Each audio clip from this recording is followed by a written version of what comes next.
The Carl Long versus NASCAR saga continues, and we got some interesting numbers from the Chicago Street Course. Let's get into it. Coming up next.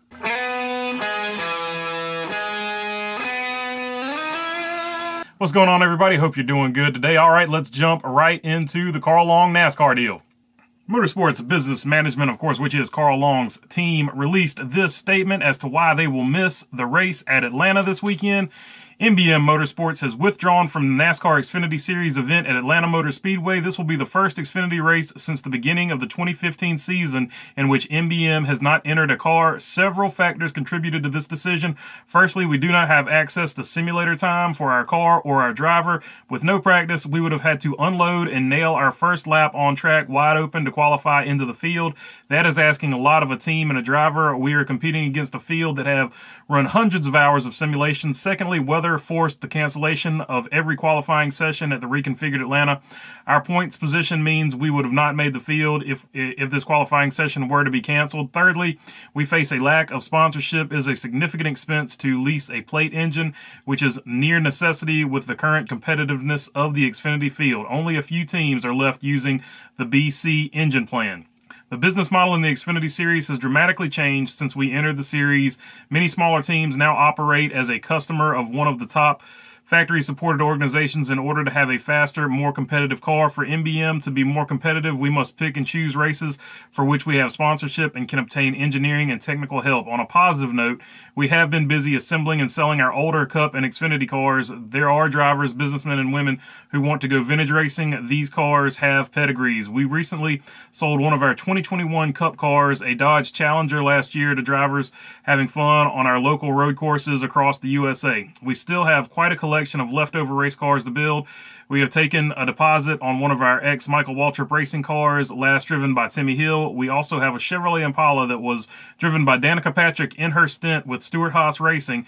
That should be a valuable race car once completed. MBM has Chevrolets, Fords, Toyotas, even Dodges that were never scrapped, and now those have turned around and are becoming very valuable to collectors and weekend racers. As for upcoming on-track action, Chad Fincham's entry will roll over to New Hampshire Motor Speedway next week. The Wild Willie's car from Darlington honoring Eric McClure will be used. However, our hood is open for another partner to join our team. Beyond that, it is likely we will alternate between a part-time Cup and part-time Xfinity schedule. At this time, we only have the personnel to do one series per weekend properly. We can share that MBM is hiring. We are seeking a car chief engineer with current Cup/next-gen experience to help get our program back on track. We've committed to several race weekends remaining this season, including Daytona, Bristol, and the Charlotte Roval, where we will be welcoming a new sponsor on our car. 2023 has proven to be immensely challenging for our team, but MBM is not in the business of giving up. See you at the track. All right, so that was a rather lengthy post, but a few things I wanted to touch on there. Basically, even when you do have practice, the practices are limited, so that simulator time and things like that these smaller teams don't have. In that article, he shows, or in that letter, I guess I should say, he shows you that when those situations arise, the smaller teams have to pay for basically R&D from these bigger teams. So that's how these smaller teams are getting by when they have good runs. They're basically paying for the setups because they don't have the money for these simulators and things like that.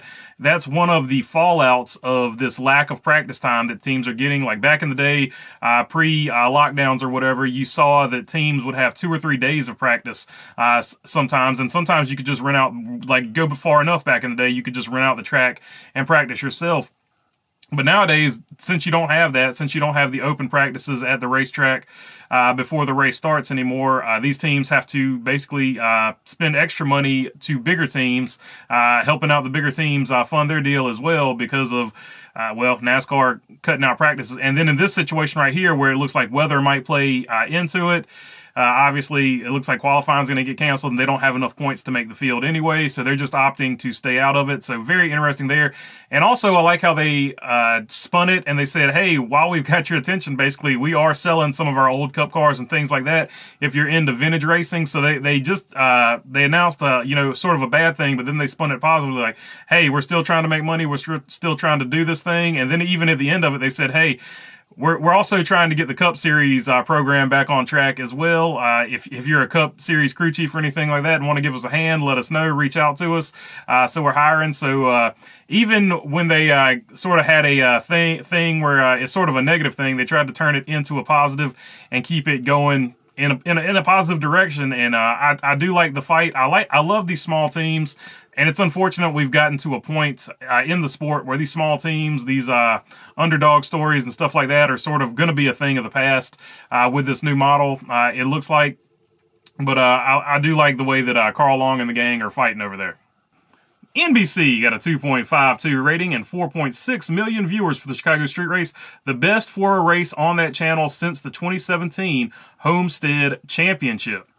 So that is great news right there. I mean, the biggest one since 2017. That hopefully shows that NASCAR is growing and there's more fans that want to see it. And speaking of more fans wanting to see it, there is even a breakdown of which fans were watching that race, at least which markets. So let's take a look at that because I found that interesting as well. Here were the top 10 markets for NASCAR Chicago. The first, of course, being Chicago itself with a 9.3 rating. And Greenville, South Carolina was second with a 6.2. Tied for third were Knoxville and Indianapolis at 5.1 apiece. Greensboro, North Carolina, 5.0. Milwaukee, Charlotte, Nashville, Tulsa, and Louisville all in there with 4 or above on theirs as well. So some interesting markets there. So to me, the cool thing about that was we also now know that if NASCAR wants to do another showcase race or whatever you want to call the street race, there are other markets, and these are probably some of the other markets you could look into, whether it be a street race or, you know, you go somewhere like Greenville and maybe you refurbish Greenville Pickens, whatever NASCAR wants to do. And before people are like, oh, we can't just refurbish every track, they've decided they're going to refurbish the LA Coliseum just about every year, and they went to great efforts to do the Chicago street race. So if they're going to make those great efforts, they could go to local short tracks in some of these areas and do the same thing, or they could go and put on another street course show, or maybe if some of these places have dirt tracks, obviously Tulsa jumps to mind there, put on an actual dirt show at a dirt track under dirt format rules where you have to race your way in through heats and things like that. So I think there's all kinds of opportunities open, but it was an interesting list, and I did want to share that with you. It flies in the face of people who say that NASCAR is dying out, in my opinion. And a few things before we go. Austin Dillon, the 2018 Daytona 500 champ, is going to race Eldora for the SRX. Other drivers that will be guest driving that race will be Matt Kenseth and Tony Kanaan. All right, so the SRX continues to do great things, getting drivers from all disciplines to participate in this case, Eldora. And one last thing before we go, this will be start number 1,000 for the Toyota Camry in the NASCAR Cup Series. So good for them. Should be cool to see when they cross the start line. That will be a landmark moment for Toyota fans. All right, that's all I got for you on this one. If you like the content and made it this far, feel free to subscribe down below. All your subscriptions mean a lot to this channel, and if you already subscribed, you know I appreciate you all as well. If you got a question, comment, or anything like that, leave it down in the comment section. If you want to help out the store, check out the merch store. The link is in the description. T-shirts, hats, stickers, and a few other odds and ends there. And other than that, thanks for your time. Peace.